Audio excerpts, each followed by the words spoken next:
Good afternoon and welcome to Building Boston and Beyond. I am your host, Lydia Rivera. We've been having this show, Building Boston and Beyond, for a number of months. It is a show that showcases the many businesses and construction projects and more or less community events that are going on in and around Boston. Today we have with us a yoga teacher, Karen Fabian.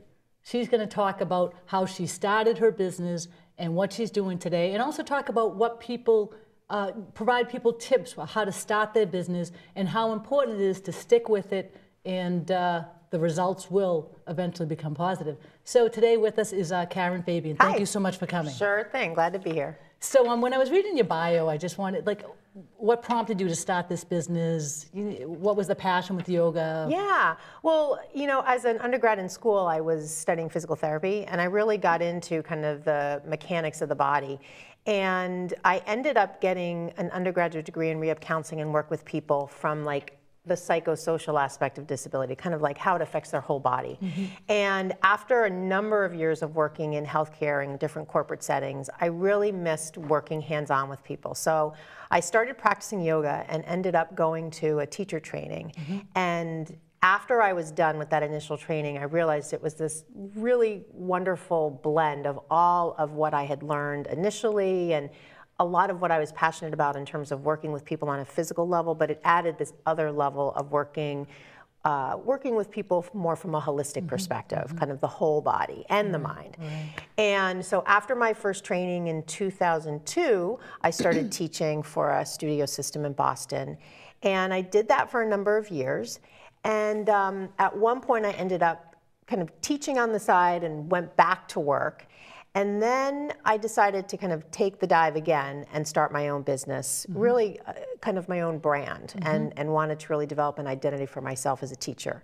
So I started teaching in a number of different places, mm-hmm. and I had this opportunity right around when the recession hit, mm-hmm. In 2009, where students were coming to me and they were, really concerned because they couldn't afford to go to classes in the studios anymore. Mm-hmm. They'd lost their jobs. Mm-hmm. So I asked a friend of mine, who's a realtor, if he could find me kind of a unique space that would have very low rent. Right, and he found me a space that's actually, at the time, was a renovated gas station. And so we practiced yoga there. I charged $10 a class. It was one of those things, when we showed up, we did it. When we weren't there, mm-hmm. no one would know we had been there. Now, had you reached a point prior to that, finding that location, were you ready to pursue another career? Or? I mean, I've always had a penchant for healthcare in mm-hmm. one way or another. So at that point, I was kind of still toying with, was this going to be a full-time endeavor or not? Mm-hmm. And when I started teaching primarily, for myself under this kind of umbrella of bare bones yoga,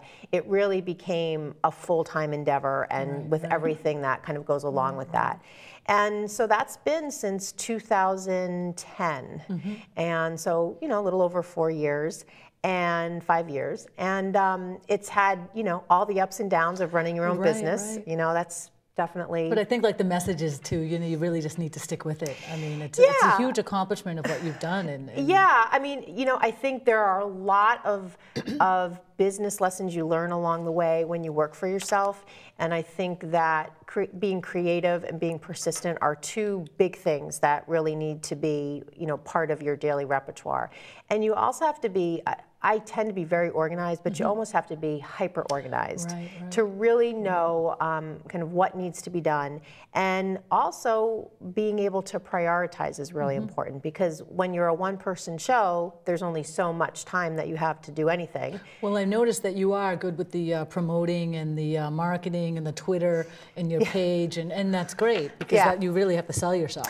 Yeah, I mean, I think, for me, while I know that those social media outlets and blogging and all that kind of stuff has a marketing slant to it, the reason I do it, and while the marketing effect is great if you can get it, I think it's another opportunity to reach people and to really share who you are and what you love. And I've always found that, whether it's writing a blog post or putting something on Instagram, whatever it is, if I lead with quality content, and if my intent is to provide something of quality input, whatever happens with it, happens with it. And I think that that's one of the challenges when you're on social media, is just to do something to do it. And as an entrepreneur, you really want to kind of have your heart in the right place to really provide content that's going to benefit somebody versus just putting anything up there. Right, right. Now, I noticed that you wrote a book. Was it 2014? Yes, I wrote a book last year. It came out in July. There it is. It's called Stretched. Yeah.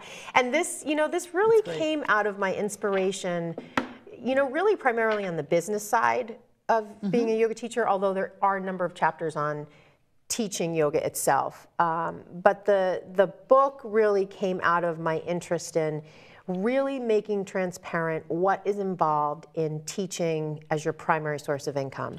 And that is really a different animal from teaching on the side while you're working full time. I'm so happy you said that, because this is what I wanted to share with our viewers, is about the business and how you can start a business. But you really need to think about it. It is a business. It's not like, ooh, fun yoga and let me get 10 people. It can be, but if you decide, whatever it is, teaching yoga, working with animals, whatever it is, if you decide you want this to be your primary source of income and you're doing something else, and I've done it twice. This is my second foray in running my own yoga business. I did it before, kind of under the guise of another arrangement. You need to be clear on what do you want to do, and then create a plan to get it done.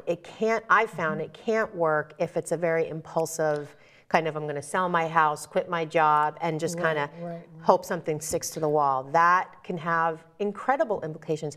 If you're 22, 23, maybe it doesn't so much matter. You're living with a bunch of roommates. You kind of have the longer runway in your life to kind of make maybe some pretty significant financial mistakes and not.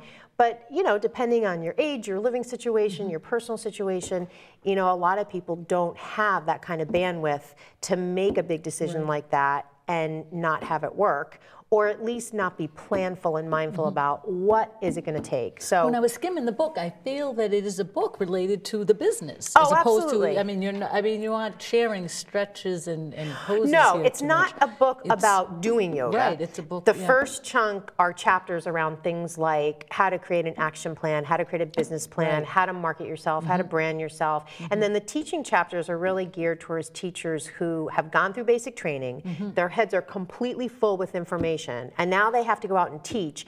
And it can be a very paralyzing thing because you've learned all this information and then all of a sudden you're standing in front of people and you're like, what do I say? So a lot of the teaching chapters are geared towards speaking essentially, teaching beginners, speaking from your heart, being authentic, the things that once you've learned the mechanics, this pose is this pose, and this is how you assist somebody in a yoga pose, there's all the application of that information. Right, I like it how it relates to coming from the voice of a yoga teacher. So I think people will appreciate that. Yeah, I mean, the reviews on Amazon have been great. That's where amazing. Folks can buy it. And, I think it is a bit of a differentiator in that there aren't that many books out there about the business of teaching yoga. There are a lot of books about how to do yoga, poses of yoga, the spiritual side of yoga, but the business side. And I noticed too, like the other books can be stale and somewhat boring that are on specifically how to start your own business. But when you relate it to something specific, like yoga, it can really help someone. Yeah, and I think the other thing that I'm very passionate about from a business side is, I think yoga can be a very kind of seductive career to think about going into. When I say seductive, I mean, you go into exotic places, you see people on social media and they're doing things and all sorts of like tropical, and you go and you take this training and you're like, God, your heart is full and you're so inspired. And then you realize no one's really telling me how I'm going to make money, how I'm going to market myself, how much do I get paid per class, how many classes would I need to teach to make $500 a week or whatever the metric is. And so this is all what's in those business chapters. It's to really pull the curtain back, to be more transparent about what would it take, what would you need to book to even make half of what you're making now. So really kind of pushing people to I have a spreadsheet in the back, I call it my business dashboard. And it's what I encourage people to map out before they ever quit anything to go into teaching yoga. I'm excited to read it in its entirety because I think it's really going to help me. Yeah, I mean, it has other implications, not just for teachers. So it would work, some of these ideas apply to other entrepreneurs as well. And also, too, people have to understand, in addition to becoming a yoga teacher, and then you are responsible for almost like the safety or the poses. You mean for the students? Yeah, for the students. Yeah. So that's a part of a business as well. Oh, absolutely. I mean, I think in this kind of business, being a yoga teacher, you are coaching. You could even say like a wellness coach type of thing. Other people through physical movement. And I think with that definitely comes a responsibility that you feel confident in your training, that you take steps to continue to be trained, that as you work with people, you respect healthy boundaries, that you are aware of how you come across, that you work with people with the utmost respect. I mean, yoga teachers are putting their hands on people's bodies in the context of you're in a yoga class and the teacher might come over to you and just give you a little adjustment. And that is a very, I mean, I'm going to say sacred, but even if you kind of take out the religious implications, it's a very, you have to take that very seriously, and I take it seriously. And I think that most yoga teachers do is having that respect for, you are in kind of a caregiver role in a way, but it's not really giving care, it's more facilitating health for the person to kind of find their own feet, to find their own sense. And back to the business side, I mean, you definitely recommend, and I know through business, a plan. You have to have a plan. Oh yeah, you have to have a plan. I mean, I think, you know, again, I think sometimes we can kind of get caught up in the excitement and think it's in your head. Right. You really need to put pen to paper and have a plan. Yeah, and I think a lot of, in the yoga industry, a lot of people come to yoga teaching from something else. They're working in another industry, they're doing something else, they've started a practice, they get inspired, they go to a training. So the good thing about that, if you are planful and you make a plan in writing, is that you have something you're already doing. Maybe you don't love it, but it's paying your bills. So you have time to be really organized around what are you gonna do. When I quit my job the first time to go for it full-time on my own the first time, I took about, maybe about a little over a year. I knew one of the things I needed was initial startup money, so I sold my house. I needed to move closer to Boston, so I moved from West Roxbury to Boston. I took the profit from selling the house, I put it in the bank, I started a personal chef business, and I used the money from the house sale and clients I cooked for as income while I built up my teaching schedule. And that was a very intentional plan that I made, so I didn't quit my job and leave myself with no money and then have to run around and try to get. You're making sense in our viewers if they want to start their business. It does, you have to have a step-by-step plan. I mean, again, if you have another source of income, if you have something going on in your life where you can kind of take the time to build your business, but the reality in this industry is there are lots of teachers and there's only so many studios. So in order for you to make money teaching classes, whether it's going to be in a studio plus other places, and in the book I go through lots of other opportunities you can pursue for teaching. It's not as if you're going to go out there and get every job you apply for. There might not be openings in your area, especially in cities like Boston, New York, San Francisco, where there are lots of teachers and lots of studios, but those schedules are full. So it really takes perseverance, creativity, you know, but when you go into it because you love doing it, there's always that, you know, that motivation's there too. So I want to get ready for our second half, because we'd like to, I kind of want to concentrate on people that are like sedentary, let's just say people in offices that working, sit at a desk all day, and you do end up at that chronic type of issue with your back. Maybe we'll show them a few exercises and be great. We'll go from there. That sounds great. We'll promote the book to people, Amazon. Stretch, go for it. Exactly, go for it. And I'd love to have you back on, but we'll do some stretches and go from there. I'm glad to do it. Okay. Thanks.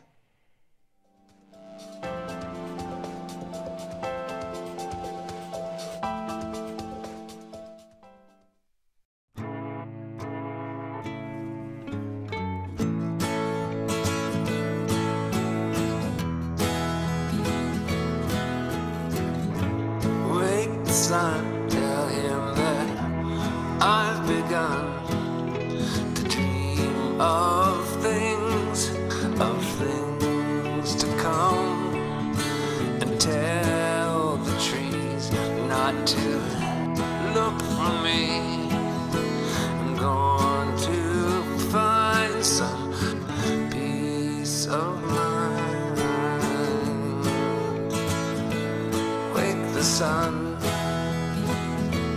wake the sun, wake the sun, wake the sun.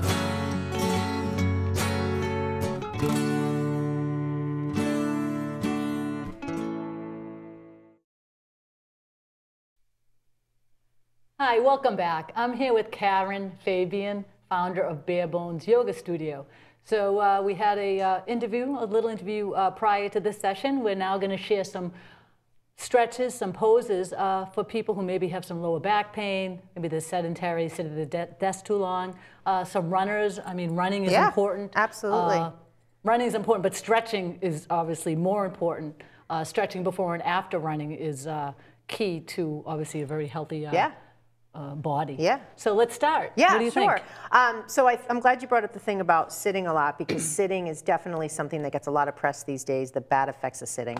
And when you think about going to yoga class after you've been sitting all day, hunched over your computer, it can be a pretty daunting thought because you're kind of all crunched in. So you can imagine as we're sitting here, some of the two biggest things that happen when we're sitting and we're kind of over our computer or over our phone is our hips are in what's called flexion. And even if you don't even know what that is, basically the muscles around your hips get a lot shorter.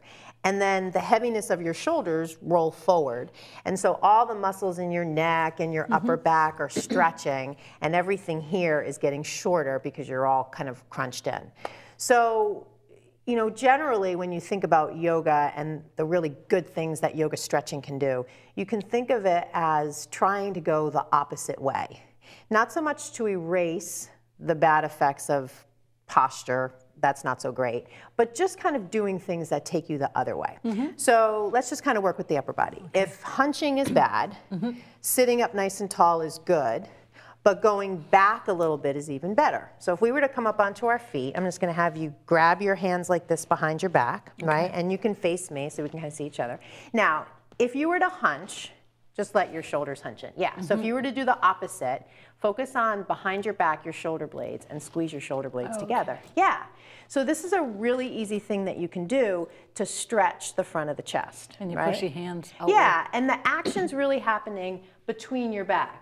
So if you focus not so much on what's going on down here, but if you lace the fingers together and squeeze the shoulder blades in, you'll get this natural opening through the front of the body. The other thing you can do, just super, super basic, is stand tall with your feet about hip width apart and your feet straight, and first reach your arms up to the sky. All right, so here we're just straight up and down. If we were to go back a little bit and look up and just reach like we're going up and a little bit more back, we'd start to get the effects of opening through the chest. And I think the challenge is to not just work it from your neck, but to actually reach up and keep your arms alongside your head, look up, and instead of just throwing your head back, moving from your chest. So lift up through your sternum, through your heart, and lean back from there. And then you'll get the nice opening through the front of the body without just leveraging your neck, which is super bendy, generally speaking. So that's kind of a super easy thing you can do to open through the upper body. Now the hips, right? So we said before, we're sitting, everything's getting all crunched. So the opposite movement would be to stretch all the muscles that kind of run from the back to the front of the thighs. So if we were to come here, and you can kind of do the opposite side, I'll face this way, you can face that way, and just stick your right foot forward. Just step forward. Yeah, exactly. Now I want you to bend this knee. And then I want you to lift your back heel so you can see on my foot. Yeah, exactly. Now take this front foot and move it over a little to the right so you have a little bit more of a wider base. Exactly. So that'll feel a little more steady. Oh, okay. So now that leg is an extension, that hip. Yep. This is the same kind of not so hot position. If we reach the arms up to the sky, we get the stretch through the hips on the straight leg side, If we go a little bit lower, you might feel a little bit stretchier. If you bring your foot forward a little bit more, you might get a little stretchier, right? So this is kind of side one. I lost my balance. So that's all right. It's a little hard when we don't have the map, but it's all good. So now do the other side. Bring your left foot forward. And then step back a little bit. One side is stronger than the other. Isn't That's that very true? common, yeah. Because I'm more comfortable in this stretch than I was on my This is other a very common thing. And then just bend your back. Yes, yes. This now is reach better up high. for me. Awesome. I feel better on the left side. Now stay as you are, and I want you to do the same thing you did before. Squeeze your shoulder blades in. So now you get like kind of the more back here. So you're doing the same thing you did when you were standing up and you were reaching up to the sky. So now you get the opening through the chest and the opening through the hip on this side. Okay. And then come back up to standing. Not as easy as it looks. Yeah, we're working at a bit of a disadvantage because we're on the carpet. No, but it feels good though. Yeah, but you brought up a really good point. One of the things I want to point out is one of the great things about yoga is you do everything on both sides. Oh, so it's very evening. So when you brought up running, right? When you're running, what are you doing? You work in the same joints in the same way all the time. Flex the hips, flex the hips. There's never any stretch. So the great thing about yoga is you get the stretch and you get the muscular work, but everything's working both sides evenly. Right. So let's see. Let's try another one. If you can kind of stand in the same area. If you step your right foot forward, step it right, yes, perfect. And then this time, keep your back heel down on the ground and then bend your leg. Like that? Yeah, now reach up to the sky.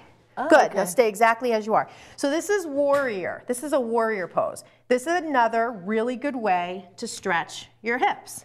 Now switch legs. Bring your left foot forward. Bring your right foot back. Do the same thing, stretch up high. So this is a super accessible pose.